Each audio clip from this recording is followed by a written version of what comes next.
नमस्कार, मैं राकेश परमार और आप देख रहे हैं महत्वपूर्ण मुद्दा। मित्रों, महत्वपूर्ण मुद्दे में आज सर्वोच्च न्यायालय से दो फैसला आया। दोनों ही फैसला स्वागत योग्य है और चर्चा के योग्य है। फैसला क्या आया? एक तो आज तमाम विपक्षी वकीलों ने, या ये कहें कि विपक्षी पार्टी के वकीलों ने, जो एमपी भी थे या मंत्री भी थे या है भी, उन लोगों ने अपनी तमाम दलीलें रखी। हालांकि इन सब के दलीलों पर भारी पड़े अपने सलीम भाई। सलीम भाई का प्रतिभा देख करके मैं बड़ा हैरान आ गया। इतना प्रतिभा संपन्न आदमी। हमने एक गोविंदा का पिक्चर देखा था, 10 रोल किया था गोविंदा ने उस पूरे पिक्चर में, और कसम से 10 रोल में बांधे रखा था। उसके पहले संजीव कुमार साहब का था। संजीव कुमार मर गए समय से पहले और गोविंदा ने काम करना छोड़ दिया अपने सलीम भाई के एक्टिंग के आगे। वो सोचा, यार मैं क्या एक्टिंग करता हूं, मेरे तो एक डायलॉग बोलने के पहले 20 आदमी 50 आदमी लगे रहते हैं। ये आदमी अकेला स्क्रिप्ट राइटर है, एक्टर है, डायरेक्टर है, प्रोड्यूसर है और प्रचारकर्ता भी है। सलीम भाई मतलब अपनी योगेंद्र यादव के नाम से, जिनको आप सब जानते हैं। अच्छा, भूल गए थे, वही सलीम है, उनका नाम सलीम है। हालांकि वो जब जरूरत पड़ती है जहां योगेंद्र यादव बनने के, वहां योगेंद्र यादव बन जाते हैं। बाकी तो वो सलीम है, ये दुनिया जानती है। अच्छा, अपने सलीम भाई सुप्रीम कोर्ट में बहस कर रहे हैं, ये हमको कैसे पता चला? ये भी पता लगा विपक्ष के झंडालुमदार मोदी विरोधी पत्रकारिता का पत्रकार पुरोधा, जो एसआईआर के विरुद्ध में कैमरा लेकर के जगह जगह वहां गया जहां जहां कोई नहीं आ सकता, मतलब जहां न पहुंचे रवि और वहां भी ना पहुंचे कवि, वहां पहुंचा ही अपने धाकड़ पत्रकार अपने ट्विटर पर, फेसबुक पर, सोशल मीडिया पर हर जगह डाला। हालांकि उन्होंने जोगेंद्र यादव लिखा था कि सुप्रीम कोर्ट में जोगेंद्र यादव के दलीलों को न्यायाधीशों ने बड़े ध्यान से सुना, कई स्लाइड और सबूतें तक पेश किया, यहां तक कि 2 मुर्दों को भी पेश कर दिया। इस पर विपक्ष के और सत्ता पक्ष के वकीलों में कुछ बहस भी हुई, लेकिन जो आदमी मुर्दा कोर्ट में पेश कर दे, उस आदमी की एक्टिंग, अदाकारी और मेहनत की तो आप दाद देंगे ना भाई, मैं तो दे रहा हूं। ये अपने सलीम भाई किसान बन जाते हैं तो एकदम किसान लगते हैं। आप वैज्ञानिक भी हैं, विज्ञान पर भी आपने चांद पर, जब चांद का अपना एक मिशन फेल हो गया था, उसमें जो इन्होंने वैज्ञानिकता दिखाया था। हालांकि इन्होंने राजनीति में भी ऊंची उछाल लगाने की कोशिश किया था, लेकिन क्या हुआ कि इनके ऊंची उतान पर पतीला मार दिया इनके पुराने साथी अरविंद केजरीवाल ने। अरविंद केजरीवाल ऐसे तमाम लोगों को बोला कि इनके पिछवाड़े पर। अरविंद केजरीवाल के इस शब्द का मैं घोर विरोध करता हूं और योगेंद्र यादव के फॉलोअरों से मैं माफी मांगता हूं अगर उनको लगेगा कि भाई सलीम भाई के पावन पवित्र पिछवाड़े पर मैं ऐसे इशारा कर रहा हूं। तो मित्रों, ये मान लीजिए कि ये मेरा नहीं है, ये उनके अपने ही खासम खास पुराने साथी, जिनके साथ राजनीतिक दल बनाए थे, सरकार पलटने की शुरुआत किए थे, उन्होंने कहा है। तो वो कह रहे हैं तो उनकी बात तो माननी पड़ेगी ना भाई। मैं तो कभी सलीम भाई को मिला भी नहीं कि मैं उनके किसी बात को कह सकूं, लेकिन मुझे अफसोस है, इतने प्रतिभाशान अदाकारी से भरपूर बहस के बाद भी सुप्रीम कोर्ट ने उनकी एक न सुनी। वकीलों को तो ना सुनी तो मेरे समझ में आता है कि उन्होंने कानून की आयत बताया होगा, और जो सुप्रीम कोर्ट के सुप्रीम जज बैठे हैं उनको सारे आयत का ज्ञान होगा, तो वो तो प्रभावित नहीं हुए।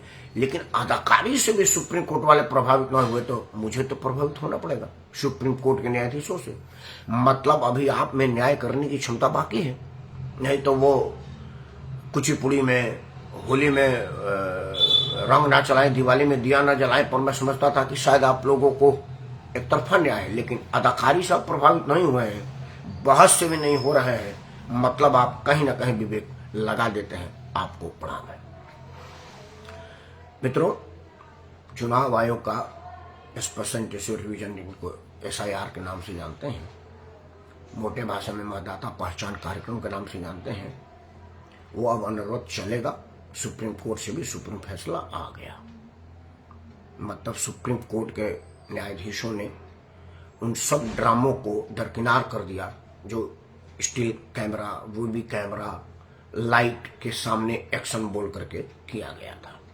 मतलब हमारे न्यायाधीशों को उसमें कोई प्रभावित करने वाली चीज नहीं मिली और यह न्यायपालिका के विश्वसनीयता को बढ़ाता है।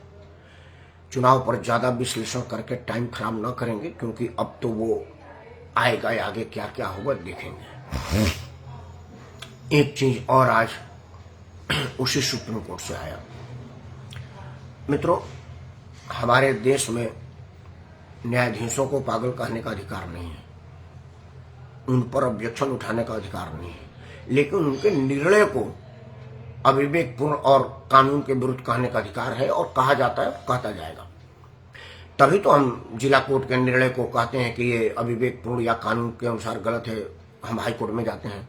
अगर हाई कोर्ट से हम संतुष्ट नहीं होते तो हम सुप्रीम कोर्ट में जाते हैं, तो वही तो कहते हैं कि जज साहब ने फलाना वाला चीज को ध्यान से नहीं देखा वगैरह वगैरह। तो हम अगर उनके निर्णय पर ऑब्जेक्शन करते हैं तो ये कंटेम्प्ट ऑफ कोर्ट में नहीं आएगा। ग्रीन ट्रिब्यूनल में एनजीटी, नेशनल ग्रीन ट्रिब्यूनल का एक फैसला आया था। पता न उन्होंने ग्रीन टी में कछुआ पड़ जाने की वजह से प्रभावित हो गए थे या छिपकली की थूक पड़ गई थी उनके चाय में, दिमाग भंडा गया था उनका, और उन्होंने कह दिया कि भाई 10 साल डीजल और 15 साल की पेट्रोल वाहनों पर पूर्णतः रोक लगा दी जाए और इसको कबाड़ी में काट दिया जाए। हालांकि मैंने कोई कछुआ का जूठा चाय नहीं पिया है कि मैं और लोगों की तरह से कहूं कि भाई इसमें भारी रिश्वत चली थी। दुनिया भर के मोटर कंपनियों ने सरकार से लेकर के न्यायपालिका और हर स्तर पर अपना प्रभाव प्रभावित कर दिया था, जमा दिया था, और इस वजह से 10 साल की डीजल और 15 साल की पेट्रोल वाहनों को एक तरफा बंद करने का आदेश आ गया।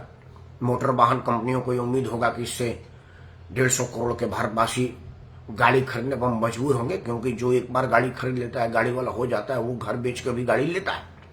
लेकिन हुआ इसके उल्टे, क्योंकि एवरेज देखा गया कि जिनके घर में 10 गाड़ी होती थी अब उनमें 2 ही गाड़ी है, बिक्री कम हो गई। तो जो पेट्रोल आता था इन निर्णयों को बनाए और बचाए रखने के लिए, वो अब स्रोत कम हो गया।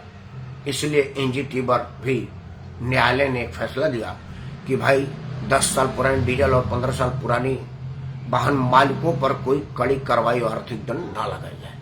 तो एक पहली सहूलियत है। मित्रों, मैं हमेशा से इस निर्णय का विरोधी रहा हूं। 2 मिनट मैं इस पर फिर से कह देता हूं कि आज की तकनीक के क्षेत्र में यह चिन्हित करना कि किस कारण से प्रदूषण फैल रहा है या गाड़ी किस कारण से प्रदूषित है, प्रदूषण कर रही है, उस पार्ट्स को बदलने में 10,000, 5,000, 2,000, 200, 500 से ज्यादा खर्चा नहीं आएगा। लेकिन हम पूरी 10 लाख, मतलब सबसे मिनिमम आज की तारीख में 10 लाख की गाड़ी है और 2-2, 4-4 करोड़ की गाड़ियां भी कट गई।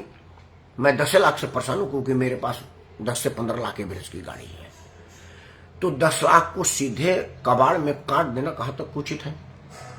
मान लीजिए कि पूरी इंजन ही खराब है, तभी वो 2 लाख में मिल जाती है।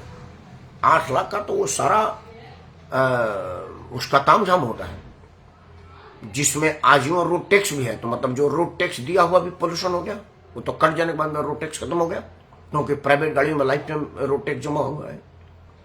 यह सब हमारे न्यायाधीश सोचे नहीं और अनाप शनाप निर्णय लेकर के बंद करवा दिया।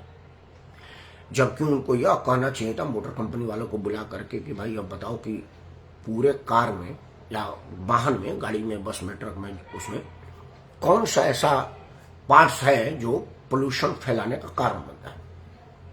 इंजीनियर बताएंगे, विशेषज्ञ बताएंगे कि फलाना कार्बोरेटर है, इंजेक्टर है, और कुछ मतलब कुछ और होगा। मैं तो कार्बोरेटर, इंजेक्टर 2 चीजें जानता हूं जिससे ऑयल डिस्चार्ज होता है और वो इंजन में जाता है। अगर उसमें कचरा लग जाता है तो वो पोल्यूशन फैलने लगता है। क्योंकि जब हम गाड़ी को सर्विस कराते हैं तो वो कहते हैं कि इंजेक्टर साफ करा लीजिए, एवरेज भी खराब होगा, थोड़ा धुआं भी मारेगी। तो मुझे कर दे। तो पहले इंजेक्टर साधारण आते थे तो 500 रुपया लगता था 5 के करने में, अब शायद 1000 रुपये ले रहे हैं, क्योंकि अब आधुनिक आ गया तो उनके लिए एक अलग से मशीन आ रही है। तो उनको बदला जा सकता है। जज साहब जिस सोफे पर बैठते हैं कार के अंदर, उसमें भी पोल्यूशन है। वो जो स्टीयरिंग उनका ड्राइवर घुमाता है वही पोल्यूशन कर रहा है। वो जो लाइट बुक बुक जलता रहता है, हॉर्न बजता रहता है, पूरी बॉडी जिससे उनको बरसात से धूप से बचाता है, वो भी पोल्यूशन फैलाता है। इन सबको कबाड़ में कटवाना पागलपन बड़ा निर्णय था। ये कोई स्वस्थ मानसिकता वाला आदमी और होश में दिया गया निर्णय नहीं होगा। लेकिन हमारे देश में आप चिल्लाते रहिए, सरकार जो चाहे और सरकार को चलाने वाली लोग जो चाहेंगे वही होगा। लेकिन आज सुप्रीम कोर्ट से ये निर्णय कि उन वाहन मालिकों को कोई अर्थदंड तगड़ी ना लगाई जाए, तो मैं पहली किरण देख रहा हूं। हो सकता है जज साहब को अकल आवे और लोगों के दुख दर्द को समझें, क्योंकि एक आदमी का 10 लाख रुपए गाड़ी कबाड़ में कट जाने का मतलब है कि उसके पूरे जीवन का कमर टूट गया और सेविंग खत्म हो गई। क्योंकि कई लोगों की गाड़ी 15 साल की हो गई, लेकिन वो गाड़ी का जो किस्त था वो अभी जमा नहीं हुआ और गाड़ी कबाड़ी में कट गई। तो उन सब लोगों के आत्माओं पर जो चोट पहुंची थी वो जज साहब को दुआ के रूप में मिलेगी, अगर जज साहब थोड़ा दिमाग लगा करके उन चीजों को चिन्हित करें जिससे पोल्यूशन फैलता है। क्योंकि आप अनाप शनाप निर्णय लेंगे और हम सब सहते रहेंगे, क्योंकि आप पर कुछ बोलने का अधिकार नहीं है, कंडे का कोड लग जाएगा, तो यह मामला के लिए हम क्षमा चाहेंगे और दोषी बनने को तैयार हैं। आज 2 निर्णयों पर मेरा 2 मिनट बोल के आपको खत्म करूंगा। बहस पहला, ये सुप्रीम कोर्ट ने SIR के विरुद्ध में विपक्ष के वकीलों का दलील नहीं माना, चुनाव आयोग के समर्थन में रहे और SIR को कंटिन्यू करने को कहा। मैं एक साधारण आदमी के दिमाग से सोच रहा हूं कि यह काम वैसे भी सही काम है। राहुल गांधी ने कर्नाटक में जो एक चिन्हित विधानसभा से जो लिस्ट निकाला था और बिहार के 2 उप मुख्यमंत्री, पूर्व और एक वर्तमान का 2-2 मतदाता पहचान पत्र कार्ड जो प्रकाश में आया था, तो आप समझिए कि कितना अंदर खाने झोल झाल हुआ होगा। तो इन सब को ठीक करने के लिए गहन जांच की जरूरत है। तो एक तरफ तो कर्नाटक में कहा जा रहा है कि जांच नहीं हुई, वोट की चोरी होगी, और दूसरे तरफ बिहार में जब इस बात की जांच हो रही है तो कहा जा रहा है कि आप गलत कर रहे हैं। तो चित भी मेरी पट भी मेरी, इससे कैसे होगा। सुप्रीम कोर्ट ने यही कहा कि भाई ये SIR चलेगा और अब ये देश भर में होगा। अब और जरूरी हो गया है कि कैसे लोग 2-2 पहचान बना लेते हैं, उसको ठीक किया जाए। राहुल गांधी का प्रेस कॉन्फ्रेंस भी अगर आधार मान लिया जाए उसको भी, और 2-2 मुख्यमंत्री का मतदाता पहचान पर सामने आ जाने के बाद भी SIR को तो और भी गंभीरता से और कड़ाई से करना चाहिए। ये मेरा मांग है, कोर्ट ने भी इसको आज माना है। और दूसरा, एनजीटी का बेवकूफाना निर्णय को आज सुप्रीम कोर्ट ने पहली राहत दी है वाहन मालिकों को। अंतिम राहत के रूप में मैं यह सुनना चाहूंगा कि वाहन मालिकों को यह निर्देश दिया जाए कि भाई आपकी गाड़ी प्रदूषण फैला रही है, उस कारणों का निवारण करिए और गाड़ी चलाइए। और गाड़ी वही जब्त हो जो प्रदूषण फैला रहा हो, गाड़ी वह जब्त ना हो जिसका उम्र बढ़ गया हो। मतलब 40 साल 45 साल हवाई जहाज उड़ सकती है और 10 साल से ऊपर गाड़ी नहीं चल सकती। अब इससे ज्यादा बेवकूफाना निर्णय तो हो नहीं सकता। तो 2 निर्णयों से मैं अदालत के प्रभावित हूं और उम्मीद करता हूं कि आगे इसी तरह का आता रहे।